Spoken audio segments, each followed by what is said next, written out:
I can't believe I'm saying this, but the Intamin Blitz is finally in Planet Coaster 2. Throughout Planet Coaster 1 and into this game, this was easily my most requested coaster model ever, and I am so excited that we finally now have it in the game. This coaster comes as part of the Sorcery Pack DLC, along with a few more rides and a load of scenery, and this is an awesome looking DLC. It releases today, and it's got a great collection of rides, but obviously most importantly for me, the Intamin Blitz. As many of you may already know, this is my favourite coaster model in real life, so you can imagine how happy I am that it is finally being added to Planet Coaster 2. And today I thought I'd build one, my first ever proper Intamin Blitz in Planet Coaster 2. I want to say a huge thank you again to Frontier for giving me early access to Update 7 and this DLC. It's been really fun playing around with all the amazing things you've added with this update and content pack.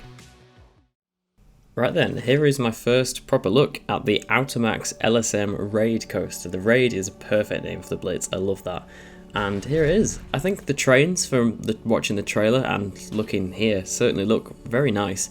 They've tried to keep that kind of like perfect distance away from the realistic version without, I assume, get some sort of copyright issues. But yeah, they do look very realistic and I love the way that they look.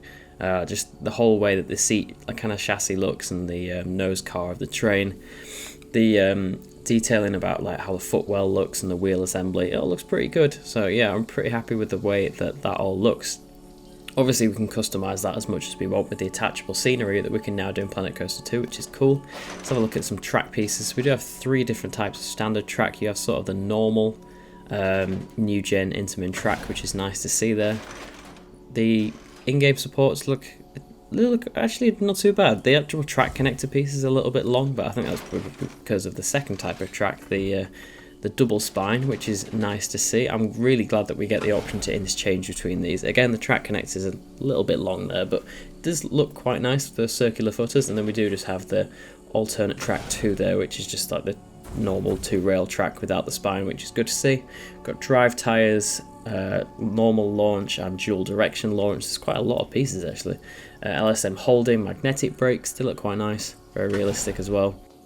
Then there is trim brakes, which look exactly the same, block section, and then here is all of your switch tracks. There is a lot of these to go through, so there's like loads of different ways you can enter and exit these switches. So loads of different combinations of switch tracks and transfer tracks there will be so easy to do in any different situation that you've got by the looks of things, which is really good.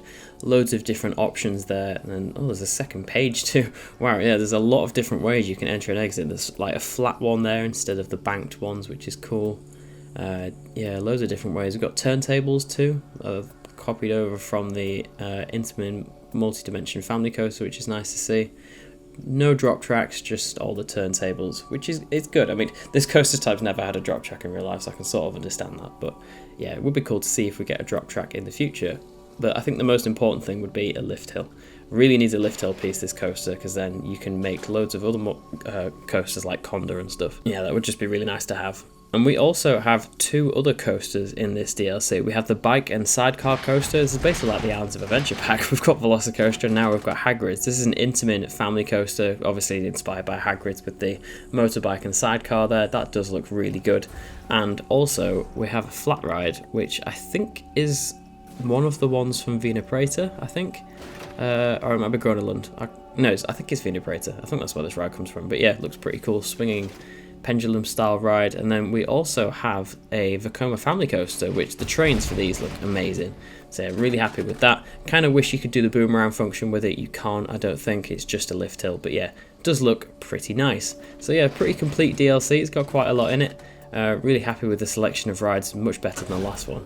But now let's get into building this Intamin Blitz. Right then, starting off this build, I was sort of going for a similar style beginning of the coaster anyway to, what's it called, Tiger at Linnamaki. I wanted to do sort of a nice pre-launch section, like obviously have the first launch, and then go into a nice, like, pretty unique inversion, sort of like the first, is it called a Zero G's like Sidewinder? I can't remember what it's called, but whatever Tiger's first inversion is, I wanted to go into something like that. I was originally thinking of doing like maybe a smaller style blitz, which is sort of what this goes for, because it isn't 5 rows, it's 4. But I was originally intending to do one that's 3 rows, more reminiscent of Batman Gotham City Escape at Part 1 of Madrid. I just wanted to do a smaller one purely for timescale. I think Frontier gave us about a week's early access to this DLC, which is great, but with like other commitments for work and stuff in uni, I didn't really have the time to build a full like big Intamin Blitz like I wanted to, something on like Velocicoaster or I don't know, a larger scale. So I ended up going for something a little bit smaller just because I did want to custom support most of it as well, so I just thought timing wise that was going to work out a lot better, and it ended up being quite a unique coaster. I did kind of intend for this to be quite a compact layout so that it could be like turned into a blueprint and put into your guys' parks, which is fully still the intention. This will be on the workshop after this video goes live, so if you want to download it you can do, pop it in your park. You can send some photos on my Discord server, that'd be cool to see what you do with it, theme it up if you like, change the colours, do whatever you want to, it could be quite cool. But now I am placing the transfer track piece. This was a little bit, I was going to say it's easier than I thought it would be in some regards and then more difficult in others. The way that it works, like to connect it up to the track pieces and the layout and stuff, was nice and easy for all that, how that works, which was good. The only part I kind of struggled with, which you will see later on, is how you can get it to work like block section wise, because I don't know whether in Planet Coaster 1 for like launch sections and stuff, and especially like LSM holding sections, there was a little tick box that you could click that said like act as block section or something. I can't remember the exact phrasing of it, but it was something like that.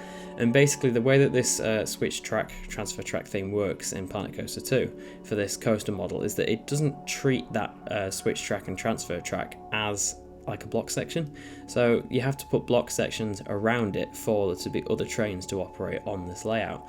But the only thing is, I've tried that and it still won't work. So you'll see later on that this is only running one train, and the blueprint that goes on the workshop will also only be running one train.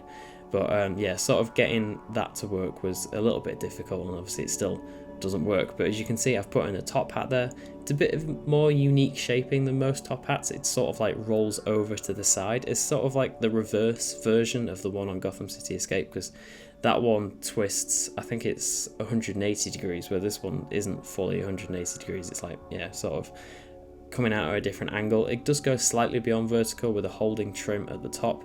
I did add this trim fully intentionally. I really like the hold on Gotham City Escape. It adds such a like unique element to that coaster, makes it almost like a dive coaster. It's kind of cool, but then like the trims on Tutatis just completely kill the pacing. So it depends how you do it. I think I've done it quite nicely here, how it does hold it but doesn't completely kill all the speed, so it like hangs you over the edge and then drops you, which is kind of nice. Most of the layout from this point onwards, I can't remember how far I get with it, but it doesn't all stay. Basically, since the bottom of the top hat, the rest of it goes. I was really finding it hard to come up with a decent layout for this. I think it really didn't help that obviously this is my favourite coaster model in real life, so there was that little bit of added pressure that for my first ever like proper Intamin Blitz in Planet Coaster, I wanted it to be a good one, and I was just letting the stress get to me a little bit in that regard. I was like, before I even had my hands on the DLC, I was planning out layouts on paper, just like little sketches. None of them exactly worked out perfectly. The first half of the layout I did actually plan out on paper, but for the rest of it, I just kind of came up with it on the spot, and I think that's probably the better way to do it. But in terms of like building a coaster, I found it incredibly difficult to build a coaster without reacting to something. It's probably just, it's exactly how architecture works, which is the industry that I work in, but I find it much easier when you're designing something to be designing around something with constraints. It makes you be, I think, a lot more creative and a lot more like reactive to the space that you're designing in. Obviously, that's why most coasters in real life are designed around the environment that they're in. Obviously, off-the-shelf models aren't really like that, but like that they're designed around the existing constraints of the land, and when you've just got a massive field like this, you don't really have that. So I do find designing coasters in like a completely blank canvas of a field a little bit difficult, but we made do. It sort of works. The sort of main idea I wanted to go for was to keep this coaster really compact, so if it is blueprintable and put into people's parks, then it's quite nice and self-contained and doesn't really have too much of an impact on the rest of the park. So yeah, that was kind of the idea for at least the shape of the layout. Not really informed by any of the elements or anything. That was just sort of a mix of different inspiration from different Intamin Blitz coaster models. Some of them aren't even Intamin Blitz. There was quite a few elements that I've sort of taken from Vekoma, like Bermuda Blitz coasters and Wildcat coasters, like the new gen ones, because their elements do quite nicely lend themselves to Intamin Blitz style layout. So yeah, as you can see, I've just deleted everything that I built there after the top hat and started all over again. This element does stay, but not in this format. It was way too big here, so it just completely kills all the speed at the top and gives you literally no airtime, because by the time you reach the peak of the hill, you're crawling. But yeah, most of this from here on does sort of say in one form or another. Obviously gets like heavily edited and stuff, but throughout the entire time lapse you've probably seen me testing it quite a lot. As I'm building coasters, I will mention this if I ever remaster my how to do a realistic coaster video, which I do really want to do. It's just trying to find the time to do it. Testing the coaster while you're doing it, especially for measuring ride forces, is obviously very important. I do that all the time as I'm designing a coaster, whilst I'm going through the layout instead of doing it all at the end, because I think if you do it all at the end, then you've got so much of it to change if like the forces are all off. So if you just do it whilst you're designing, it sort of works a bit better that way. So yeah, I was going around smoothing everything, testing the ride forces as I'm going along, and sort of just seeing if the layout's safe and it's not going to be way too forceful and kill all of its riders. But yeah, as you can see, there's quite a lot of interesting elements going on. We have that nice slightly beyond vertical drop from the top hat into that sort of, it starts off like an airtime hill and then goes off into like a downward spiral sort of thing, definitely taken from the new gen Vekoma coasters, and then it sort of does a nice S-bend transition round into like a rise up into a really long drawn out stall that ends up in a dive loop. I don't know whether any Intamins have done that. I don't really know where I got that idea from.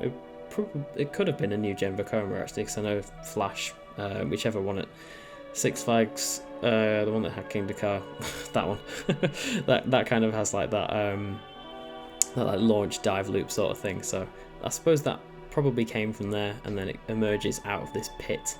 I did originally was supposed to have this completely flat, but just with how the forces worked, I had to dig a pit, which is it's fine. And then it does kind of like this really weirdly profiled inversion over the station and then into an airtime hill, and then that sort of feeds into the rest of the layout. But yeah, I'm pretty happy with the way this has turned out. Obviously it's not perfect in terms of smoothness, profiling, custom supporting, like I'll go on to do later on, just because of the time limit. But with what I've done in the time that I had, I'm pretty happy with it, and I'm just pretty happy in general to be making videos again. As you've probably seen over the past month, or maybe even more than that now, I can't remember, I haven't really posted any videos. I've just been so busy in between real life park visits, because I've had 2 weeks in Florida with the Orlando parks, so that's been really fun. Obviously couldn't make any videos while I was out there, but I have recorded 7 vlogs which we'll be releasing very shortly. If I haven't already put the announcement out for that when they'll be releasing, the announcement for that will be coming out soon. But yeah, they were really fun to record. I've had a great time out in Florida at all of the Universal parks. We did Halloween Horror Nights as well, Epic Universe, Fun Spot, SeaWorld, Busch Gardens. Been a great time. So all of those vlogs will be releasing shortly, and then obviously after that the return of Cedar Cove and Whispering Woods to hopefully get those 2 series finished and then move on to other projects. Obviously I'll still do standalone stuff like this, some more challenge videos because I know you all really like those, and a couple more projects to see us through until the end of the year. Obviously I'll be going back to uni within a few weeks as well, so content will slow down a little bit, but I think I prefer keeping it this way. A couple of videos every now and again. I think maybe 2 videos a month will be quite nice now, because then I can really put in the effort to make those videos as high quality as I possibly can. As you can see, after me yapping for a while, the layout is coming to an end, and I am pretty happy with the layout for this, like I mentioned. It's pretty interesting. There's a few elements here that definitely sort of new for Intamin, which I always try to do with my coasters. I always try to make them a little bit more like innovative and like interesting than real life ones, because I want them to stand out, I want them to be different. And I think I've mentioned this before for like the Cedar Cove coaster competition about like making the coaster it's not really a gimmick, but we'll have more of like a standout element, something to really remind you visually of it. And I think this coaster definitely has that with the top hat and the spike there, because this I think would be the main like sort of approach to the coaster from like a path level at least. You see it from this view and it'd be something, I don't know, quite scary looking, hopefully, would be the idea. And I don't know, I think it would become sort of instantly iconic on whatever park skyline it goes on, which is always the idea. You can see there I've just changed the spike to be beyond vertical and changed the profiling of the launch up towards the top hat. I felt it just flowed a lot better and obviously makes it a bit more unique as well. There was a lot of tinkering here with the speeds of it as well and the acceleration. I did find myself putting the acceleration for the launch on the most minimum it would go, even after breaking up the two sets of LSM fins there with a block section piece. So it obviously doesn't have too much speed through the first launch, the reverse launch, and then the final launch over the top hat. But I am, yeah, pretty happy with how it's turned out. I really like the colour and the aesthetic of it. You'll see here that I'm adding custom supports in and everything, so it does turn out pretty cool. I'm happy with how it looks. I didn't custom support the entire coaster like I normally would, again just because of timings, but all in all, pretty happy with how the custom supports look. I do still need to do a custom support tutorial, like I mentioned. I did do one a while ago in Planet Coaster 1, probably wasn't the best tutorial in the world, but I do need to remaster that tutorial along with my how to make a realistic coaster tutorial as well, because those, I think the coaster tutorial video at least, I think is still the most viewed video on my channel. So it's nice to see that that's helping a lot of people, and I do definitely want to make a newer version of that for Planet Coaster 2 for hopefully those that need it, and it can be really helpful. And that about does it. We are coming to the end of the time lapse. I hope you've enjoyed this little video. I definitely wanted to make a video obviously for this coaster being added to the game. This is probably the most excited I've been about Planet Coaster 2, this coaster model being added, because like I said, it's my favourite coaster model in real life, and the fact that this is probably my most requested coaster model from Planet Coaster 1 and 2, and it's finally in the game now. I'm so excited for it to be here, and I am so excited to have made a video on it as well. Obviously, like I said, it's been a while since I've made videos just because a whole different range of things been really busy. So yeah, it's good to be back, and I'm not going anywhere, don't worry. I've still wanted to be making content for however many years I've still got Planet Coaster left in me, because I still absolutely adore this game. It's easily my favourite game. And yeah, I can't wait to make more stuff in it. I have got many more projects lined up, including different park series and stuff in the future, so the content definitely isn't going to be going anywhere, don't worry. Just maybe slowing down a little bit, because yeah, I'm quite enjoying playing the game at a more relaxed pace, shall we say. Well, especially not recently with making this update, getting the rushing out for this video, but like with doing park series stuff, it's been nice to do it at sort of my own like slower pace, which is good. You don't want it to stress you out too much, especially when I don't know, you come home from being on a PC all day at work, and then you just sit at a PC all evening playing Planet Coaster. As much as I love the game, I can't keep that up. But yeah, that is pretty much where I'm going to leave this video. I'm doing all the custom supporting that I'm going to be doing here for the coaster, which isn't the entire layout, like I said, because I just didn't have time for it. But the auto-generated supports for this coaster model aren't actually too bad anyway. I had some concrete pits around the area, some weird looking supports, as you can see one going in there. And then give it all some nice landscaping, and then I will leave you later on with the some nice cinematics of the coaster so you can see it in action, and then a POV of the ride, and that'll be it. Hopefully I will be using the other aspects of the Sorcery pack, like the other coasters and the flat ride, and definitely all that scenery in future projects. I'm sure that will really help in finishing Whispering Woods, which should be returning soon. So yeah, that'll be really fun to get the Sorcery pack out for that, because I've been really missing the Spooky pack, and I think this is basically what this pack is. It's sort of like a remastered Spooky pack with more pieces, and obviously all these cool coasters being added to it. So yeah, it's pretty cool to have this pack. I'm really excited by it, and just the future of Planet Coaster 2 in general. It sounds really exciting. I can't wait to see what they bring us next, if this is sort of the new quality of content packs that they're going for, because it's definitely a huge improvement over the last one. And there you go, that is about all I have left to say about the building of this coaster. I will now show you the finished product, and then after that give you some cinematics and a POV. So here we have the finished product. Like I said, this will be available on the workshop now, or very soon at least. I will put the workshop description, like the share code thing, in the description of this video, because if I can't put it on screen now, so I'm still doing this whilst I have the early access to the update, and I can't upload stuff to the workshop during that. But yeah, I am really happy with the layout for this. I think it looks really nice. The colour scheme goes very hard. I can't remember what the name of the coaster is I got this colour scheme from. I think it's called Predator something. It's a wing coaster that I think is in China, a B&M wing coaster. It's called Predator something, I can't remember, but yeah, the colour scheme for that, just, I love it. It's like kind of a dark, pale brown support, so like a really dark industrial blue track. So yeah, I had to nick the colour scheme for that because I think it looks really nice. But yeah, I'm very, very happy with the way that this has turned out. There is so many different layouts that I want to do now that I've got this completed. I really want to do a bit more of a bigger layout like Velocicoaster with some great interaction around a park, so I have to see where that project will pop up at some point. I really want to do a much smaller version, like with the 3 car trains like Batman Gotham City Escape, and I have just tested with how that coaster ends, where it like goes into the brakes and then does the turntable thing to switch and go into the station. You can do that. I've just tested it and it does actually work. So if you wanted to recreate that coaster or doesn't like it, you can. This is where I think the queue would go, sort of around there and sort of snaking through here if this ride was going to have a queue. But like I said, this would be the main focal point, and it is now on the workshop, so if you want to add it into your parks, you can do. Thank you so much for watching, and I will see you in the next video. I am so happy to be back. See you in the next one.